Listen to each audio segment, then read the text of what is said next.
कलयुग के धर्मों का वर्णन, कलयुग में शिव पूजन की विशेष महिमा का विख्यापन, व्यासकृत शिव स्तुति, व्यास प्रेरित अर्जुन का शिवपुरी में जाना और व्यास द्वारा शिवभक्त अर्जुन की महिमा। व्यास जी ने कहा, कलयुग में मनुष्य सदा तमोगुण से आवृत रहते हैं, इसलिए माया, असूया, गुणों में दोष दर्जन तथा तपस्वियों को वध में ही लगे रहते हैं। कलयुग में प्राणहंता रोग, निरंतर भूख का कष्ट, अवकर्षण का भयंकर भय तथा देशों का उलटफेर होता रहता है। कलयुग में उत्पन्न हुए दुष्ट मनुष्य अधार्मिक, सदाचार से रहित, अत्यंत क्रोधी, दुर्बल चित्त वाले तथा लोभी होते हैं और झूठ बोलते हैं। ब्राह्मणों के असत उपदेश, असत अध्ययन, दुराचार तथा दूषित शास्त्रों के अभ्यास और बुरे कर्म के दोष से प्रजा में भय उत्पन्न होता है।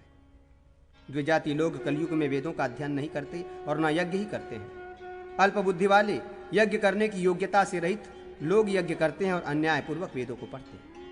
कलयुग में शूद्रों का ब्राह्मणों के साथ मंत्र, योनिशयन, आसन और भोजन के द्वारा संबंध हो जाएगा। नरेश्वर, अधिकांश राजा शूद्र होंगे जो वस्तुतः राजा होने के लिए अयोग्य होंगे।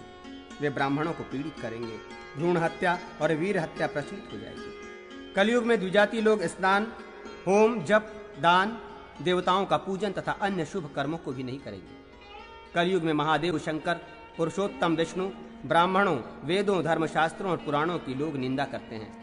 सभी लोग वेद में विविहित अनेक प्रकार के कर्मों को करते हैं तथा ब्राह्मणों की अपने धर्म में रुचि नहीं रहती। लोग कुत्सित आचार वाले एवं व्यर्थ के पाखंडों से युक्त हो जाएंगे और संसार परस्पर में बहुत याचना करने वाला हो जाएगा। कलयुग में जनपद, अन्न विक्रयी, चौराहे, वेद के विक्रय स्थल तथा स्त्रियां वैश्यावृत्ति वाली हो जाएंगी। युग का अंत आने पर सफेद दांतों वाले, जिन नाम वाले, मुंडित, काशाय वस्त्रधारी शूद्र पर धर्माचरण करने लगेंगे। लोग अनाज और वस्त्र की चोरी करने वाले होंगे। चोर लोग चोरों की ही चोरी करेंगे और दूसरे चोर उस चोर का चुराएंगे। दुख की अधिकता होगी, अल्प आयु होगी, देह में आलस्य तथा रोग रहेगा। अधर्म में विशेष प्रवृत्ति के कारण कलयुग में सभी व्यवहार तामस होंगे। कुछ लोग काशाय वस्त्र धारण करने वाले, कुछ निर्गंथ, यज्ञोपवीत शिखा आदि से विहीन पंथ वाले, कापालिक, वेद विक्रयी तथा कुछ लोग तीर्थ विक्रयी हो जाएंगे। कलयुग में राजा का संरक्षण प्राप्त कर अल्प बुद्धि वाले शूद्र आसन पर स्थित द्विजों को देखकर नहीं चलते, द्विजोचित व्यवहार नहीं करते तथा श्रेष्ठ द्विजों को प्रताड़ित करते हैं। परम तप, कलयुग में समय के प्रभाव से द्विजों के मध्य में शूद्र उच्च आसन पर बैठते हैं, किंतु राजा जानकर भी उन्हें दंड नहीं देता। अल्प ज्ञान, अल्प भाग्य तथा अल्प बल वाले द्विज लोग पुष्पों के द्वारा मनोविनोद के साधन, हास आदि से तथा अन्य मांगलिक पदार्थों से शूद्रों की पूजा करते हैं। राजन, शूद्र लोग पूजित श्रेष्ठ द्विजों की ओर देखते तक नहीं और द्विज सेवा के अवसर की प्रतीक्षा करते हुए उनके दरवाजे पर खड़े रहते हैं। कलयुग में शूद्र से जीविका पाने वाले ब्राह्मण वाहन में स्थित शूद्रों को घेर कर स्तुतियों द्वारा उनकी प्रशंसा करते हैं और सेवा करते हैं। शूद्रों से जीविका प्राप्त करने वाले ब्राह्मण शूद्रों को वेद पढ़ाते हैं। घोर नास्तिकतावादी शूद्र वैदिक मंत्रों को पढ़ते हैं। जिनकी श्रेष्ठ द्विज के रूप में समाज में मान्यता होती है, वे लोग अपने तप एवं यज्ञ के फलों का विक्रय करने वाले होते हैं।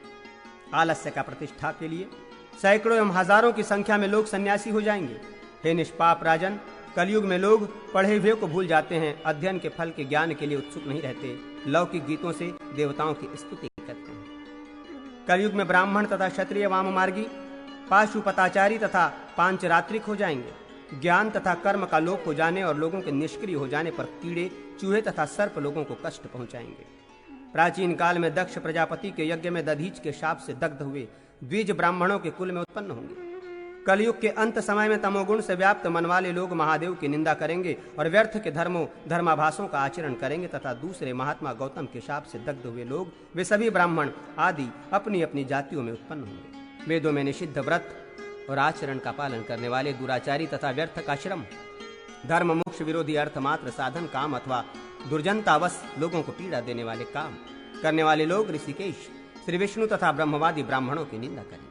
तमोगुण से आविष्ट मन वाले तथा दिखावटी धर्माचरण करने वाले अधम लोग अनेक प्रलोभनों को दिखाकर सब लोगों को मोहित करेंगे। कलयुग में लोगों के ईश्वर, देवताओं के भी देवश्रेष्ठ महादेव रुद्र मनुष्यों की दृष्टि में देव आराध्य नहीं रहेंगे, पर भक्तों के कल्याण की कामना से तथा श्रोत एवं स्मार्त धर्म की प्रतिष्ठा के लिए नील लोहित शंकर अनेक अवतार धारण करेंगे। वे समस्त वेदांत के सार रूप उस ब्रह्म संज्ञक ज्ञान को और वेद में बताए गए धर्मों को शिष्यों को प्रदान करेंगे। जो ब्राह्मण जिस किसी उपाय से उन शंकर की सेवा करेंगे वे कली के दोषों को जीत कर परम पद को प्राप्त करेंगे। अनेक दोषों से दूषित कलिका का ये महान गुण है कि इसके युग में मनुष्य अनायास महान पुण्य प्राप्त कर लेता है। इसलिए महेश्वर संबंधी युग प्राप्त कर विशेष रूप से ब्राह्मणों को सभी प्रकार के प्रयत्नों से ईशान रुद्र की शरण ग्रहण करनी चाहिए। जो प्रसन्न मन से विरूपाक्ष कृतिवासा ईशान रुद्र को नमस्कार करते हैं वे परम पद को प्राप्त करते हैं। जिस प्रकार रुद्र को किया गया नमस्कार निश्चित रूप से सभी कामनाओं को पूर्ण करता है, उस प्रकार अन्य देवों को नमस्कार करने से वैसा फल नहीं होता। इस प्रकार के कलयुग में दोषों को दूर करने का एकमात्र उपाय है महादेव की नमस्कार, उसका ध्यान और शास्त्रानुसार दान, ऐसा वेद का मत है। इसलिए यदि परम पद प्राप्त करने की इच्छा हो तो अन्य अनीश्वरों महेश्वर की कृपा से ही शक्ति प्राप्त करने वाले अन्य देवों को छोड़कर एकमात्र देव विरूपाक्ष महेश्वर का आश्रय ग्रहण करना चाहिए। जो देवताओं के द्वारा वंदित रुद्र शिव की अर्चना नहीं करते उनका किया हुआ दान, तप, यज्ञ और जीवन व्यर्थ ही होता है। त्रिशूल धारण करने वाले देवाधिदेव महान रुद्र को नमस्कार है। त्र्यंबक त्रिलोचन योगियों के गुरु के लिए नमस्कार है। महादेव, वेधा, वामदेव, शंभु, स्थाणु, परमश्रेष्ठ शिव को नित्य नमस्कार है। सोम, रुद्र, महाग्रास, महाप्रलय में समस्त प्रपंच को अपने में लीन कर लेने वाले तथा कारण रूप को नमस्कार है। मैं विरूपाक्ष शरण ग्रहण करने योग्य ब्रह्मचारी महायोग स्वरूप ईशान तथा अंबिकापति महादेव की शरण ग्रहण करता हूँ। योगियों को योग प्रदान करने वाले, योग माया से आवृत योगियों के गुरु आचार्य, योगी गम्य पिनाकी, संसार से उद्धार करने वाले रुद्र ब्रह्मा ब्रह्माधिपति शाश्वत सर्वव्यापी शांत ब्राह्मणों के रक्षक तथा ब्राह्मण प्रिय जटाधारी काल मूर्ति, अमूर्ति, एक मूर्ति, महामूर्ति, वेद और दुलोक के स्वामी परमेश्वर तथा नीलकंठ विश्वमूर्ति सर्वत्र व्याप्त रहने वाले विश्वरेता, जिनके वीर्य से ही समस्त विश्व की उत्पत्ति हुई है। कालाग्नि रूप काल का दहन करने वाले, कामनाओं को प्रदान करने वाले एवं कामदेव का नाश करने वाले, चंद्रमा के अवयव को अर्थात द्वितीया के चंद्रमा को आभूषण के रूप में धारण करने वाले देवगिरीश, विशेष रूप से रक्त वर्ण वाले, ग्रास बना लेने वाले, महाप्रलय में सबको अपने उदर में डाल लेने वाले आदित्य, उग्र, पशुपति, भीम, भास्कर तथा अंधकार से परे रहने वाले परम सृष्टि को नमस्कार करता हूँ। मनवंतर की समाप्ति पर्यंत बीते हुए तथा भविष्य में आने वाले युगों, कल युगों का संक्षेप में ये लक्षण बताया गया है। निसंदेह ये मनवंतर के कथन से सभी मनवंतरों का तथा एक कल्प के कथन से अन्य कल्पों का भी कथन हो गया।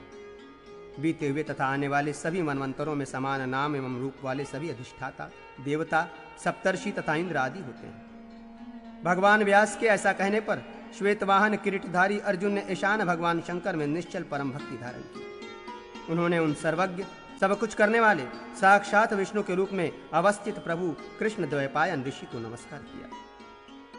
शत्रु के नगर को जीतने वाले तथा विनित उन पार्थ अर्जुन को व्यास मुनि ने अपने दोनों सुंदर शुभ हाथों से स्पर्श करते हुए पुनः कहा, शत्रु के नगर को जीतने वाले अर्जुन, निश्चय ही तीनों लोकों में तुम्हारे समान शंकर का भक्त कोई दूसरा नहीं है। तुम धन्य हो, अनुग्रहित भगवान शंकर के अनुग्रह भाजन हो। तुमने सभी ओर से नेत्र तथा सभी ओर मुख वाले सारे संसार के गुरु सर्वेश रुद्रदेव का प्रत्यक्ष ही दर्शन किया है। ईश्वर शंकर संबंधी दिव्य ज्ञान तुम्हें यथार्थ रूप से विदित है। स्वयं सनातन ऋषिकेश ने प्रीति पूर्वक तुम्हें सब कुछ बतलाया था। शीघ्र अपने स्थान को जाओ, तुम शोक करने योग्य नहीं हो। शरणागत वत्सल शिव की पराभक्ति की शरण ग्रहण करो। ऐसा कहकर वे भगवान प्रभु व्यास अर्जुन पर कृपा करके शंकर की आराधना करने के लिए शंकर की पुरी को गए। पांडुपुत्र अर्जुन भी उनके कहने से शिव की शरण में पहुंचे और सभी कर्मों का परित्याग कर उनकी भक्ति में ही दत्तचित्त हो गए। सत्यवती के पुत्र व्यास या देवकी के पुत्र कृष्ण को छोड़कर अन्य कोई भी अर्जुन के समान शंकर की भक्ति करने वाला न तो हुआ है न होगा। उन सत्य स्वरूप धीमान पराशर के पुत्र अमित तेजस्वी भगवान व्यास मुनि को नित्य नमस्कार है। कृष्ण द्वैपायन व्यास साक्षात सनातन विष्णु है। इनके अतिरिक्त उन परमेश्वर रुद्र को यथार्थ रूप से अन्य कौन जानता है। इस सत्यवती नंदन पराशर पुत्र महात्मा योगी अव्यय विष्णु स्वरूप कृष्ण द्वैपायन व्यास ऋषि को आप लोग नमस्कार करें। इस प्रकार से कहे जाने पर सभी मुनियों ने एकाग्र चित्त होकर सत्यवती के पुत्र उन महात्मा व्यास को नमस्कार किया।